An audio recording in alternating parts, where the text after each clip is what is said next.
Hi, and welcome to the Flute Talk podcast, where we talk about all things flute, live here on Patreon. What is Patreon? Patreon is a place for fans like you to come and support creators like us. For as little as $2 a month, you can join in on this live show once a month. Plus, we'll send you the popular 5-minute warm-up for Flutists in a Hurry as a gift for being so awesome. Plus, we'll give a shout out to all of our patrons in our podcast. This plus many more perks and tiers await you. So why not join us over on Patreon and help us continue to make great content? The Flute Talk podcast is also brought to you by the Flute Center of New York. The Flute Center of New York has the world's largest selection of flutes. If you need to buy a flute or piccolo, the Flute Center of New York has you covered. With our code TFC at checkout, you can try up to 3 to 4 flutes for up to 10 days, have an extended 18-month warranty, and free shipping worldwide. So be sure to go to the website flutes4sale.com. So that's flute4sale.com. Flutesforsale.com. Just be sure to use that code TFC for all those perks, and a little bit of that does go our way. Another sponsor is, well, ourselves. We have a store. If you haven't noticed yet, we have a store over at store.theflutechannel.com. We have some shirts and posters and things like that over at Teespring. So you can definitely go there and get some merch, posters, whatever you'd like that we have. It will be there. You probably notice it under our videos. If you're interested, be sure to go to store.theflutechannel.com. That helps us out immensely. So yeah, on with the show.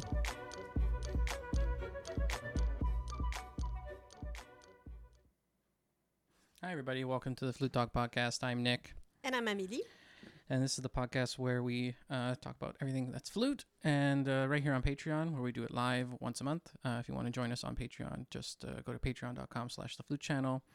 And yeah, so this time we're going to talk about bad teachers, a thing that, and what to look out for, and further along on that. We were supposed to talk about that last month, but we were in Nashville and we talked about creativity instead. We had this wonderful podcast, which I highly encourage you to all listen to. It's really, really fun. It was like kind of the fallout of what we did just after, right? So it was kind of cool that we got to do that.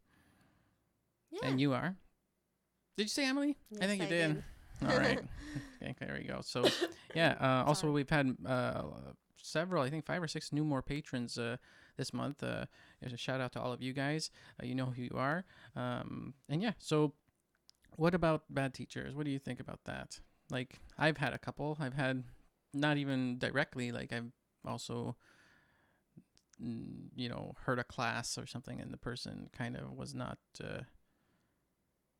teaching the right stuff, or maybe even doing different things. There's different types of bad teachers, right. I think. There's the people who want to do good, but they're teaching the wrong things. Okay. I've seen that. Mm-hmm. And making the student, sometimes the student had it right first, and then the teacher's like, no, you shouldn't do that, and make them work a lot to undo something that was already good.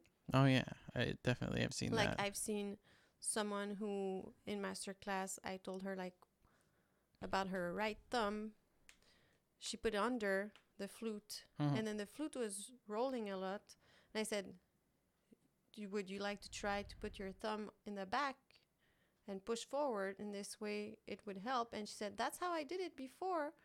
And my teacher said, no, put it under. And I think she's a good teacher, that lady who said that, because she's really well, Sure. She's well-intentioned, and she's always trying to learn more, but we all make mistakes, So I wouldn't even put that in bad teacher. Like, it's just, yeah.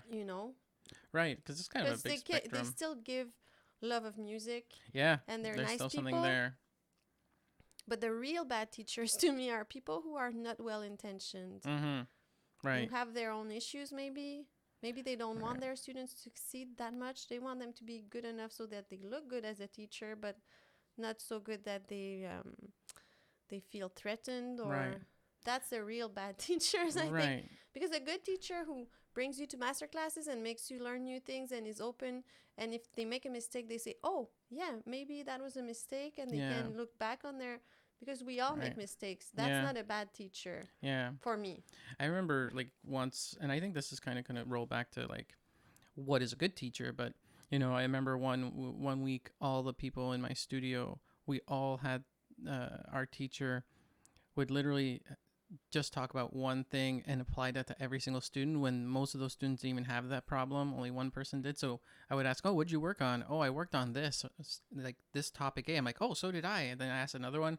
The other one did the same thing. And the other one did the same thing. I'm like, that's like better than Las Vegas odds. You know what I mean?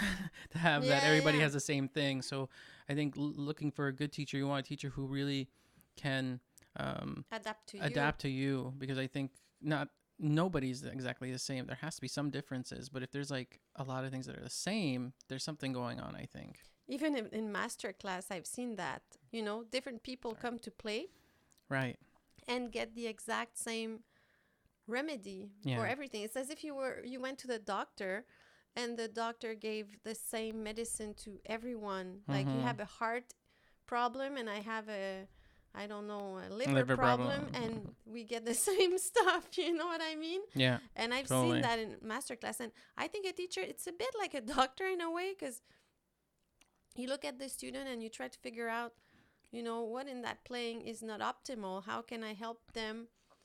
And then you give the remedy, right? You know, which it can be just changing something in the way you hold your flute or in the way you put your lips, or it could be some exercise to practice that would help with a specific issue. But you have to observe. You have to really look at the person and try to figure it out. It's not just like you said, oh, this week I'm going to talk about this with all my students. Right. Yeah, exactly. I think that's pretty much what that can be. Like, I've noticed that so much. And I think being a good teacher, I think a good tip is really, like you said, adapting to each student individually. And observation, yeah, one. Totally. Stopping and just looking at your student, and not just, I've also seen a lot of teachers who repeat what they were told, but your student is not you. Yeah, right. Your student has different issues than your own. And with time, I think the more you teach, the more you get away from yourself, and you have more energy to really look at others. Right. But in the beginning, when we start, I think we're all bound to kind of do that a little bit, because that's the only point of reference we have is ourselves. But we have to try to, I think using ourselves as a point of reference is good when we're talking about how to address people politely and in a way that will make them feel good and improve. But when it comes to technical issues, they're different for different people. And ways to learn are also different. My students don't all learn the same way. Some people are more visual, some people are more conceptual, some people are learn very well by imitation, and they have different ways. And that's what's exciting, to find which way will work with which person. And also, I think a good teacher doesn't believe in talent too much, because it's very easy to put the blame on the talent instead of wondering, what can I do to make it better? Oh, he didn't get that, or she didn't get that. Oh, he doesn't have talent. Right. It's not my fault. Yeah, I think you're right in that. That's kind of the easy way out for the teacher, when you could just stop and really say, okay, he didn't get it this way, let's try this other way. Or maybe he's not there yet. And maybe in a month, I'll come back to that. And maybe for now, I'll just let it go, because if the stress level goes too high, then there's going to be no learning anymore. If you push it too much, if you push it to a certain limit, because I think it's more you look at a person as a construction thing. You know, you just apply things that might work, might not work. You know, just let it sit there, but don't apply all the cement in the building all at once, or it's just gonna cause problems. You know, it's a bit like developmental psychology that says that, let's say a child at a certain age cannot understand a principle like the constants of liquids, like that. If you take a different container, the same amount of liquid will not get at the same level in the container. A kid that is too young will never understand that. You can explain it to them, and then they might repeat after you, oh yeah, it's the same it's the same amount of water, but they didn't get it because developmentally they're not there yet. And if you ask them a week later, they'll still say, oh no, there was more water in this one than in this one, even if they saw you transfer the liquid. To the other because thing. developmentally, their brain is not there yet. But I think you can apply that principle to adults even. Because if you don't have the underlying understanding, you can't understand certain things. So sometimes it's also about like, this person is not understanding this. What is under that in the pyramid of learning that I have to work on to get to there? Because sometimes we skip steps. Sometimes we get a student who had 4 years of lessons prior. Right. We don't know what they know and what they don't. Yeah, so it's exactly. like a detective work, you know? Sort of like coming into a psychologist or a psychiatrist, you know, you're building from this person who's had a whole lifetime of experience, and now you got to write everything down and figure out like what is my best route to get to their problems that they've expressed. Because you're, you know, students go to teachers for help, you know, to get better. So it's sort of very similar, you know, you're trying to find out ways for that person to get better at a gradual pace, you know, it's still the person's mind. So you have to be very fragile. You have to be very, like you said before, observant. Yeah. And plus, like, I feel when you say the person's mind, you know, it makes me think confidence is so important when you want to play an instrument. Totally. And teachers who undermine that confidence, I think right away should be put in the bad teacher category. Sure. Yeah, I would agree. In my opinion, it's worse than some other things, you know, because that's not even a personality to be a teacher, I think. Yeah. Like there's skills, but there's also there's skills and knowledge that you can always get better at that. But there's who you are intrinsically that some people are not meant to be teachers, I think, and some people are. And I think you have to be well-intentioned to begin with. Right. It's like you said, if you go see a therapist that's not well-intentioned. Oh, yeah, they could do a lot of damage. They can do damage, but a teacher can do that. And a music teacher, especially in private lessons, can do even psychological damage. It happened to me. Right. I had to kind of rebuild from one teacher because she was always saying that everything I was doing was wrong and not giving any advice to help correct it. Yeah. Then when I went to another teacher, he was like, it's not true. This thing you're doing is right. Why do you feel like that? Well, because someone told me that I was wrong on everything. And he was like, you don't have a problem with that per se.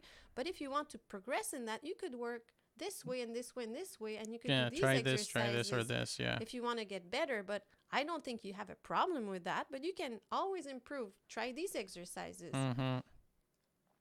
And that was rebuilding me, you know? Sure.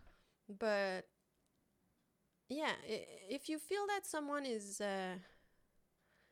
either, even if they're not doing it on purpose per se, if you feel that that's what's happening to you, I think you have to trust your instinct that this person is not a good teacher, or at least is not a good teacher for you. Sure.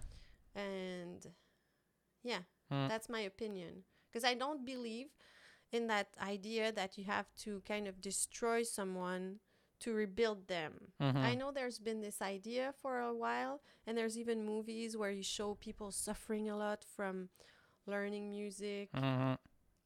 I don't really agree with that, and that's not how I do things. And I don't think you have to like, life will bring suffering by itself. You don't need to suffer on purpose, and you don't need to inflict suffering on people on purpose. Like, every human being suffers. Yeah. And most I other, don't think it's necessary to say, like, I think you didn't suffer enough. Let me help you with that. Yeah. I was just it's true. Like, I was just listening to another podcast. I think it was the Bill Nye podcast, and they were talking about memory in the brain and stuff like that. And they were talking to the spelling bee champions, you know. This past year, 8 of them all won. There was an 8-way tie. They went through like 22 rounds of trying to break them up. And these kids, they were talking about how much, they interviewed 2 of them, and you know, there's extreme cases, and this is one of them, is that they would do drills every weekday for I think 6 hours or 8 hours a day for a whole year for the weekdays. God, and then about like a month or 2 before the actual bee, the spelling bee, was happening, on weekends they would do 16 hours. So, you know, like, that is an extreme case. Those are beating the odds, because most people, we all need different types of time limits for our brain and for working Yeah. and stuff like that. Like, in most other university type of courses, you don't need to study as much as that, or study as much as maybe even for musicians. Some musicians can only practice for 2 hours and they get it, and then they don't need to practice for the rest of the day. Maybe they do something else.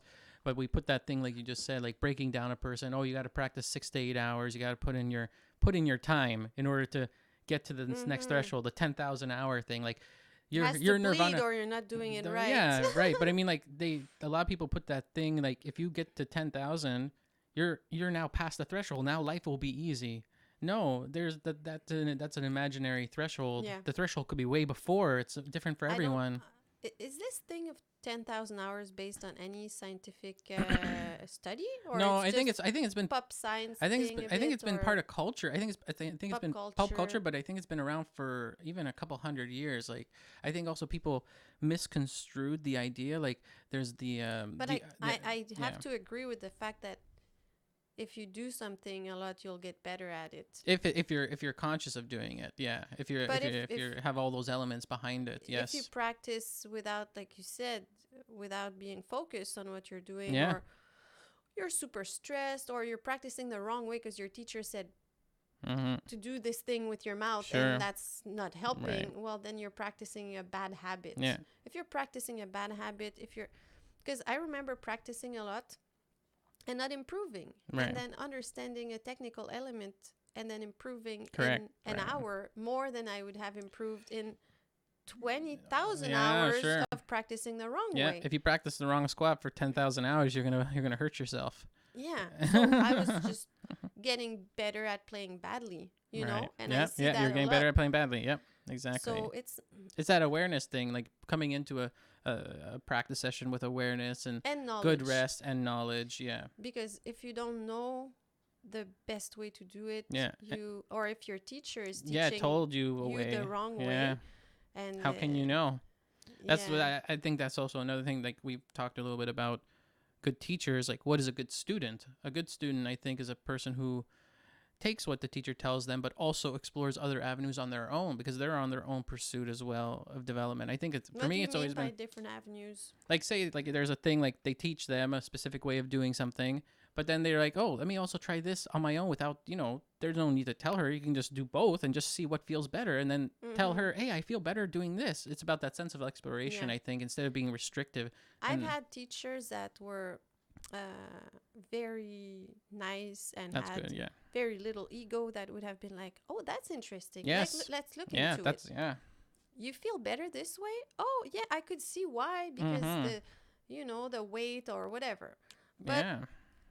I've also had teachers that would have been so insulted that I didn't just trust them, because sure. they're God and their word is just... And they want to make you a copy of themselves onto Yeah. you, and, Yeah. there's a lot of So that. that's, if you go to your teacher and you say, oh, I've explored this thing and it works better, and you see that they're kind of angry, like, that's a clue that they have to work on their own issues, maybe, It's because we're still building our technique. We're still building ourselves. There's no, like, you're in a pursuit of still being you're not 100% yet, nor will you reach that, but you're still in that point of, like, getting more We're info. always improving. It's like a painter learning a new style of painting. If we go to a master class of a different instrument, I listen, and very often I'm like, oh, this could apply to the flute, Because or there's this so could much, apply to musicality that I will use in my flute playing, or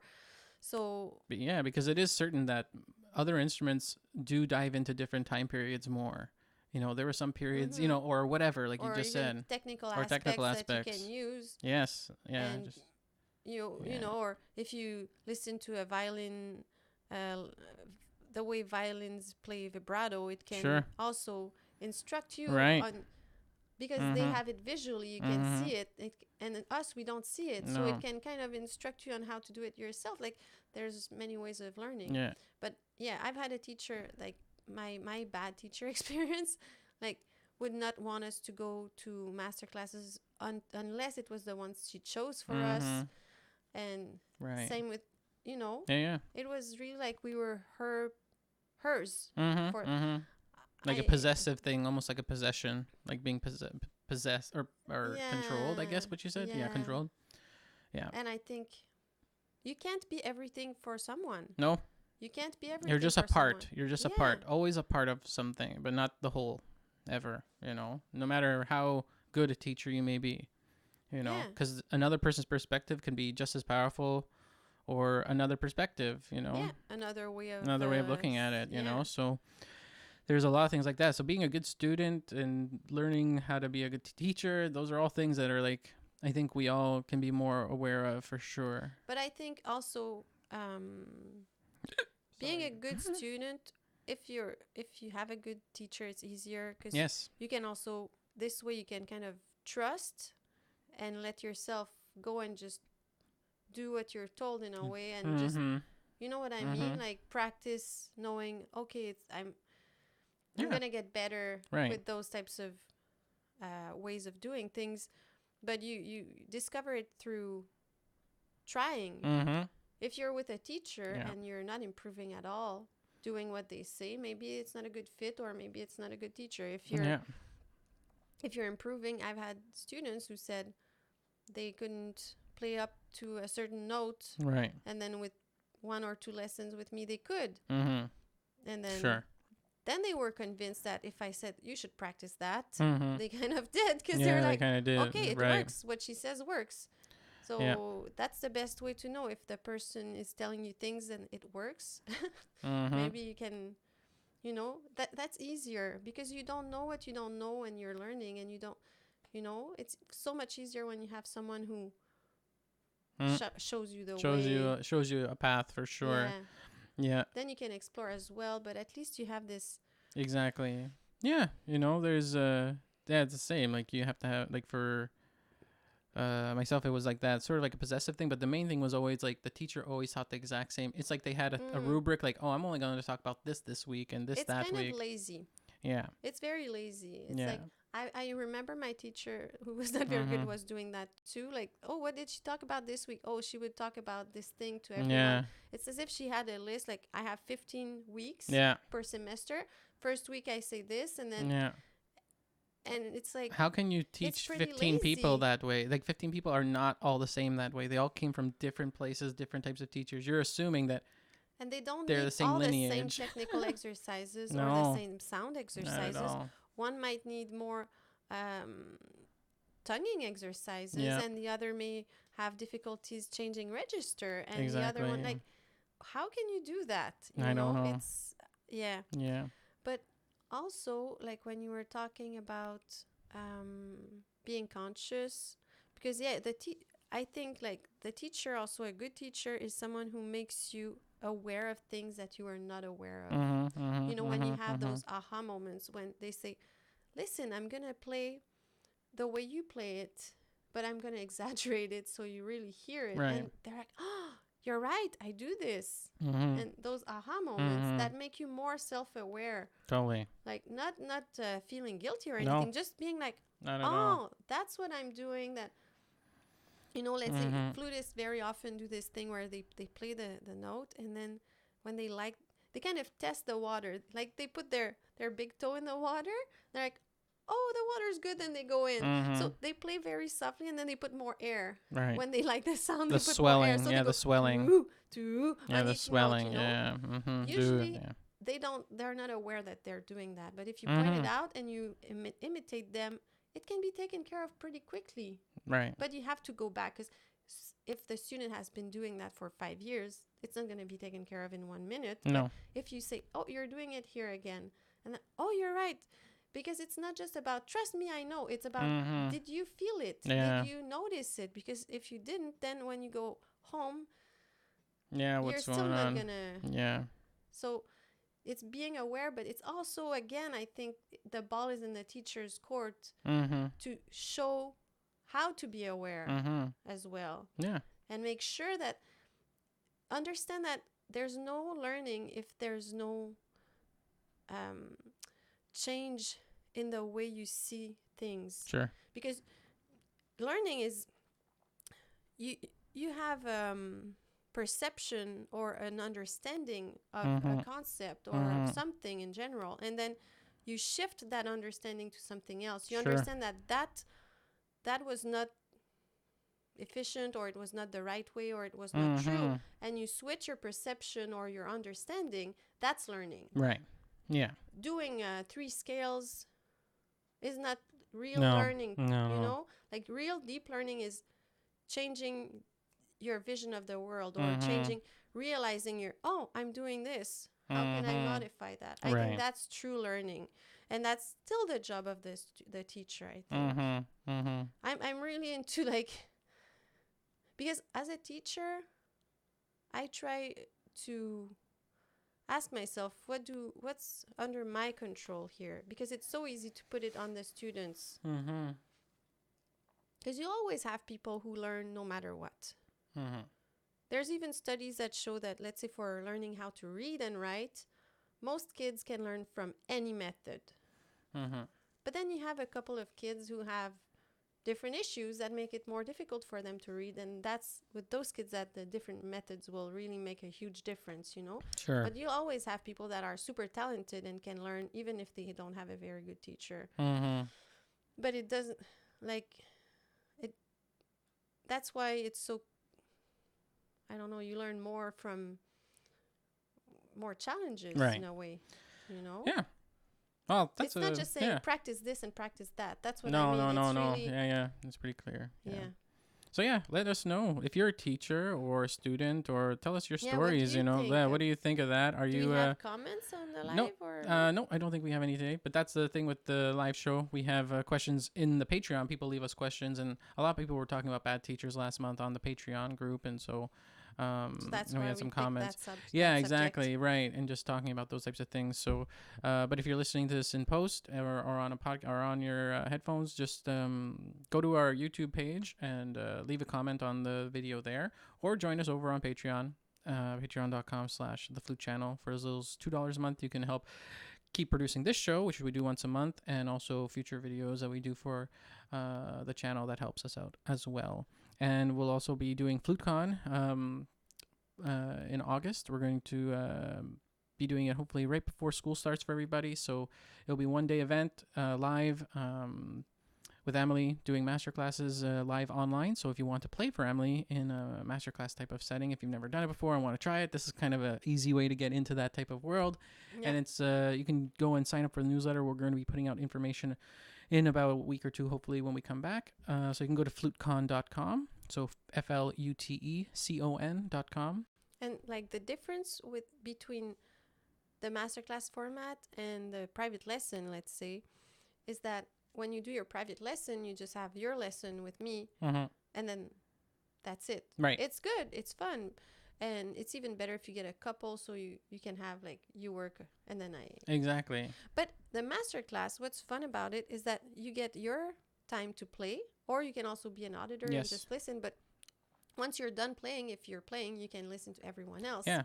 And you learn so much from others. You're sitting there and that's Mm-hmm. It's like a forum, so we're all together, and there'll be all the data there for how to watch efficiently on a good connection and all those things.